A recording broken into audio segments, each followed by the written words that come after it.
Well, hello again, CIS 1400. This will be the last video in our Intro to Object-Oriented Programming series for this week's module.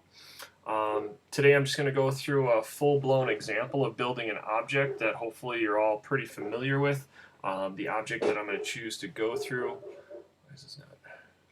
is a complex number. So a complex number is a number that has a real part and an imaginary part. The need for a complex number is the idea that since we can't square root a -1, we needed some way to represent what the square root of -1 is. So we came up with something called an imaginary unit. Hopefully you remember this from, say, your Algebra 2 or, say, Pre-Calc classes back in high school or either here at COD. So to get this started, there's a couple things that we need to worry about. What I'm going to create here to begin is something called a UML diagram. And a UML diagram is pretty simple, okay? A UML diagram is basically a planning for an object or for a class in which you would dictate the name of the class, any fields or attributes it might have, and any methods you'd like to make within there, so any behaviors it might have. So for us, my class name is going to be complex, okay, because I'd like to create a complex number or complex number. Okay. Fields and what it can have, I'm going to have something of a real part, so we'll call it a real part, okay, and that is of type integer. And I also need a complex part, so let's drag that down a little bit. Okay. Oops. What am I missing? Oh, wrong type. So complex numbers. Let's get back in here real quick. And I need a complex part. And that again, for me, is going to be of type integer. Okay, just to keep things simple. Okay. Now, methods and behaviors, there are a couple things that I can do with complex numbers. First thing I can do is, say, add them. Now, add for us, I'm going to make this an object method in which I'll have to pass it another complex number to make it work. And it is also going to return a complex number. Makes sense. If I'm going to add two complex numbers together, I need to be able to add them together and return another complex number. Now, I'm also going to be able to subtract them.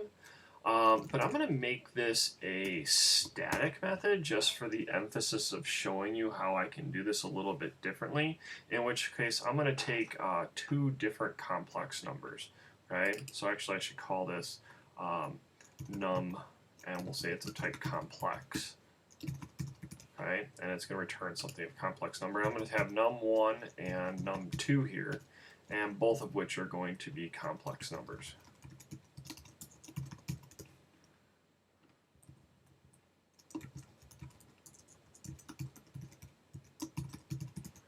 And it will also return a complex number. There's a couple other methods that I want to share with you. They're kind of Python-specific methods, although every programming language has these types of methods. The one I'm going to show you are Python-specific in their syntax, at least. We're going to call a toString method and an equals method. Now, normally I wouldn't list those in my UML chart because those are methods that we should be declaring no matter what we do. But just to give you a for instance in what they do, the toString method will allow us to print the object, and the equals method will allow us to compare two complex numbers for equality using those double equal signs if we ever need to see the need to do that. So let's come over here to PyCharm and let's start coding this up and see where it takes us. So I'm going to make two new files here. I'm going to make something called complex. And I'm going to do a complex test. Right. And so in my complex, let's close person and persons test. In complex, I can start making the class. So we're going to go class complex number. It's of type object so far. Okay.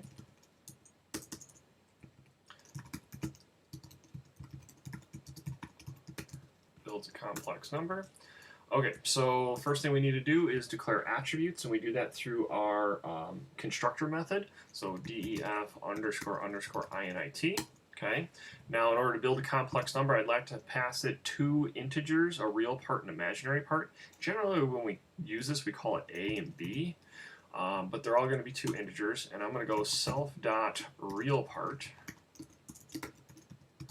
equals a. And remember, the double underscores are making it private data, and self dot underscore underscore complex part. I'm going to make that equal to b. Okay. So right off the bat, we have the ability to draw out a complex number. So let me come over to complex test, and I'm going to import this. We'll kind of work these a little bit side by side. So I'm going to go from complex import star. Okay. And I'm going to build a complex number. We'll call it num1 equals a complex number. And we'll pass it two values, like a 2 and a 3. And then we've got it. If I go num1 or print num1,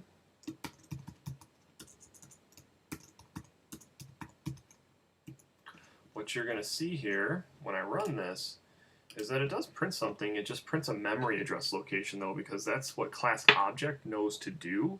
And that's what we're kind of, that's kind of what we're importing, or not importing, inheriting from in this particular instance. So what I'd like to do is make this so it's printable and usable. So let's run through a couple more methods here and see if we can't get this to a place where we can actually print the number the way that we'd like to see it. So first things first, I have private data. I'd like a way to get access to that if I wanted to. So def get method, so get real part, right? And we'll just return self.realPart, and we'll go def get complex part. Okay. Whoops. And we'll go return self.complex part. And if I can get them, I should probably set them as well. So def set real part, and we'll pass in a again, and we'll go self.real part equals a, and def self dot complex part, or sorry, set complex part. A little ahead of myself, comma b, and we'll go self dot complex part equals b. Okay. So now back to the printing problem that I want to make sure that I can fix. So here I'm going to make a string method, my toString method. This is just a special method in Python, just like init is. So we're going to go def underscore underscore, and the method I want to work with is str. Okay, it's a predefined method. That's what gets called every time we're trying to print something, is this str method.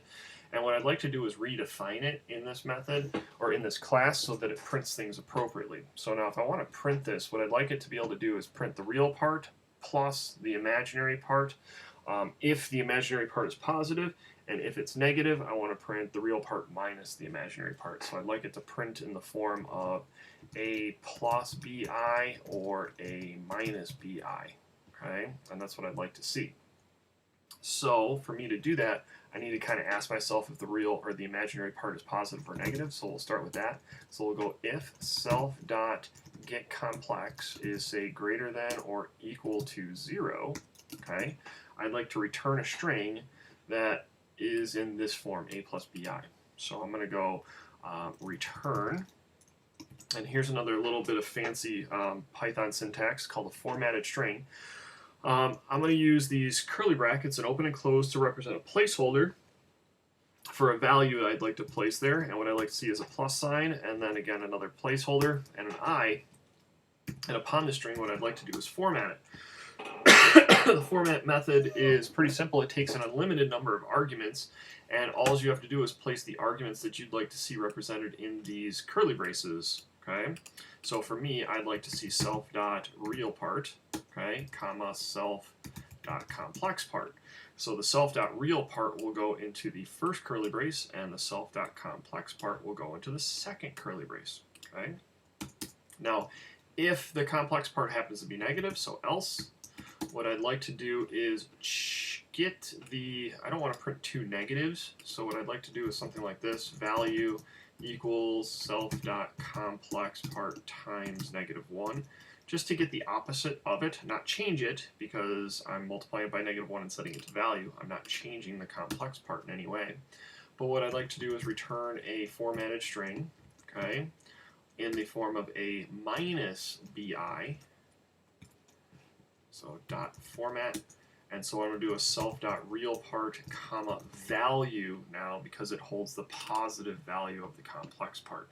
And I already represented it with a negative here as a minus. So now at least we still have the negative version of it, and it's displaying appropriately. So now that we have that, let's come back over to complex test and just run it again. Okay, you're going to see that it prints 2 plus 3i. And if I were to change this to a negative, it should print 2 minus 3i. So you can see how the print statement, that str function, really kind of plays off of that print statement. This is what gets called when the print statement actually runs. And so if we reformat it a little bit in our class, we can have it print the way that we want. So we'd like it to print in this manner. So here I have it set up to do that. Okay. The other method that I want to go over real quick is that equals method. So this will help us determine equality. So we'll go with the equals method. Generally, every class you make, you're going to want to at least write this toString method. Many times you'll also want to do this equals method just so that you can compare things appropriately. So we'll go def __ eq, okay?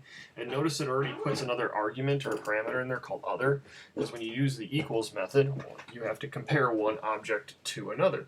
So what this is going to do for me is now I can compare equality. And the only way for this to be equal is to make sure that both the real part and the imaginary part are identical in value. So I could say something like return, let's use that return statement to its fullest, if self.get real, okay, is equal to other.get real part, right? And, right, self.getComplex is equal to other.getComplex.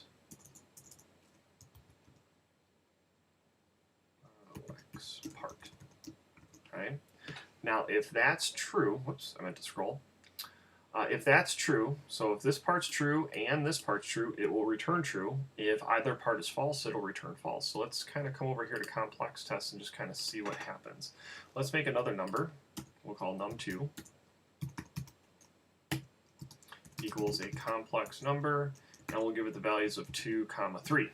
So obviously they're not the same. Let's just check and see what happens when I print. It should return either true or false. So let's print num1 equals num2. Right? If it prints false, we know we're on our way, which it did. Let's change this num2 to a -3, and let's run it again, and now it prints true. So we can see that this statement now returns appropriately exactly what I need, and now I can use it in the ideas of like an if statement. I can say something like if num1 equals num2, okay, print they're equal, else print not equal. Okay. So I can run it and it should print that they're equal. However, if I were to change any one of those to a positive, now it would print that they're not equal. Okay. So pretty simple methods there, the toString method and the equals method. Something that you should kind of consider throwing into any project you have. What you need to remember about the toString method, it has to return something of type string, and the equals method has to return something of type Boolean. And this is a complex statement here, but it does return Boolean. This returns Boolean, and this returns Boolean. If this is true and this is true, then the whole thing is true. If either one is false or both are false, the whole thing is false. So it seems to work out in my favor. So let's kind of get back to what we were doing here, and let's finish off this class. So the next thing I want to make are some object methods and at least one static method that we can kind of show. So I'm going to create a method called add, def add, okay? And right now it's got self, and I want something like other in here for the other value that I'd like to add. We'll even call it other complex. just so that we're sure on what it is. And this is going to be something of a type complex number. Now, it's not going to like you doing that like we have in the past, simply because we're not finished defining this class. So I'm going to leave that blank, and we're just going to be very careful about the methods we choose to use and how we do them. So what I'd like to do is return a complex number, but first I need to kind of build it and initialize it. So here's what we're going to do. We are first going to get values for the new a and new b based upon the addition of the old a's and the old b's from the current number and the other complex number. So we're going to go something like a equals, let's say, and we'll go self.getRealPart plus other complex.getRealPart, right, using those methods. My b value is going to be self.getComplexPart plus other.getComplexPart, right? And if either of those parts were negative in either case, we should say other complex, I should say, right? It's fine. When we're adding up negative values, it's the same thing as subtracting anyways. So here we go. We've got add done. What I'd like to do is then return a complex number of the form a comma b. All right, let's go over and kind of see how that works and see if it kind of does what we'd like it to do. So over here, I've got num1 and num2. What I'd like to do is create num3, or the sum, which is the addition of num1 and num2. Now, here's the thing. Since this is an object method that has the word self in it, it has to get called from an instance of the class. Both of these happen to be instances of complex number. So I could do something like num1 dot, and what you can see is I get my add method, which I would need to provide it another complex number. So I'm going to go num2, right? And so let's change these up just a little bit so that we can see that it's actually adding appropriately. So we'll do something like 6 and -3. And what I can do now is print num1 plus, well, we'll just do num3. So we can kind of see what's going on. So what I'd like to do is take num1 plus num2 and get num3 out of it. Num1 plus num2, 1 plus 4 should make 5, and a -3 plus 6 should make 3. So I should get a 5 plus 3i here. Let's make sure that that works. And we do. We get exactly what we want. If I were to change these up in any way to something like 9 and a 5, everything's going to work appropriately, and here it should give me 13 and 11i, which it does just fine. All right. Let's come back over here and make one other method for subtraction. Okay. So when we're subtracting complex numbers, what I'd like to do is just simply subtract the real part from the real part and the complex from the complex, just to kind of move things around. So, but I'm going to do this a little differently. I'm going to make this a static method. Okay. And the reason I want to do that is because sometimes you might just think, well, it seems kind of silly that I need to call the number to add it to another one. What if I called the class and just added the two arguments together? So it really doesn't matter to me how it gets done, but I just want to illustrate both. So in this one, we're going to go def subtract. And notice it doesn't put the word self in here, so I need two complex numbers that I'm going to put in here. So I'm going to go value 1, complex 1, and complex 2, whatever you want to call them. Okay, what I'd like to do is subtract complex 2 from complex 1.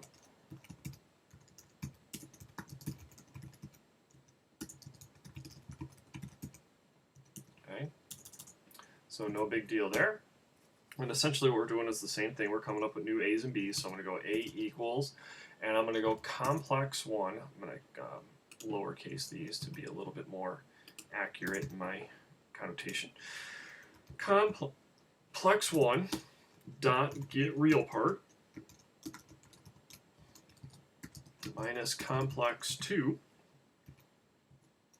dot get real part.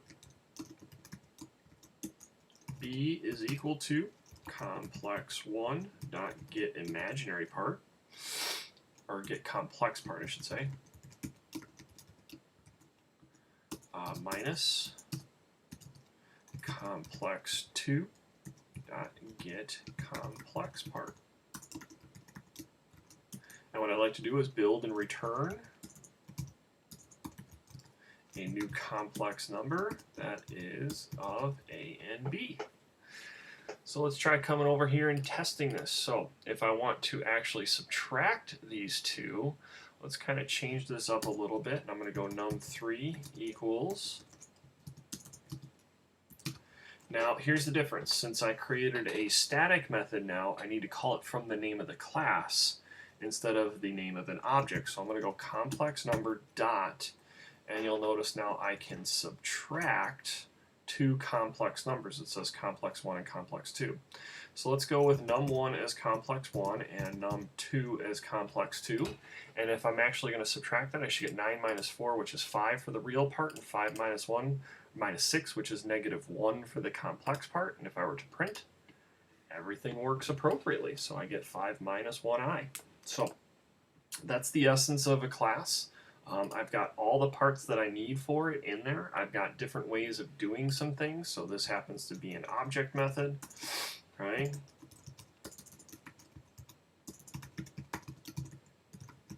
Okay.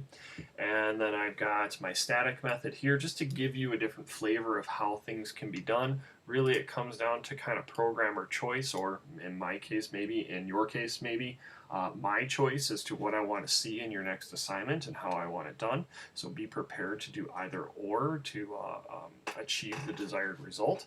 But realistically, it came together pretty quick. I've got two attributes, a real part and a complex part. I passed in both those attributes by parameter. I've got my get methods, okay? I've got my set methods. I've got a couple predefined methods that are coming from class object that I'd like to overwrite. So here's my toString method, which builds a new string based upon b being positive or negative. And then I've also got this equals method, which allows me to check for equality. And there are other methods as well that are predefined, like a greater than or less than method that'll help you work with it. Things of that nature, so feel free to explore and how you can work with that. I don't want to get into what makes a real number or complex number greater than another complex number or less than another complex number. That's not really the point of all this. But the point of all this is your ability to write a very basic class, a blueprint for an object, and then to be able to test it appropriately. So calling those methods and using it to its fullest. So in your next assignment, what you're going to be doing and building for me are rational numbers. And a rational number is any number that can be written as a fraction.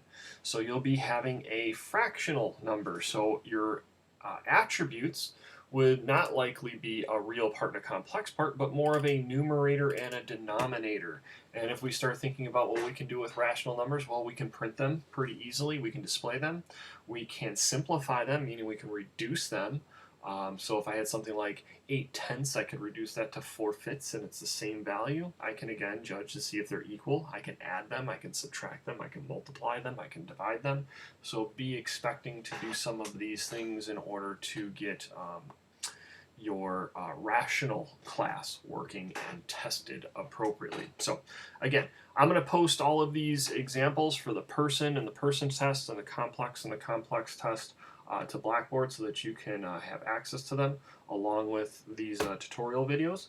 And if there are any questions with your next assignment, please post those in the discussion forum in the module, and I hope to be hearing from you soon. So keep on it, and we'll do a second part to this object-oriented principles next week, along with some basic file processing as we go through. So we'll get ourselves geared up for our next big project and the last kind of big project of the term as we move into final exams. So hopefully that kind of clears things up and gets the ball rolling, and I look forward to seeing what you do for your first lab in object-oriented design. Thank you much.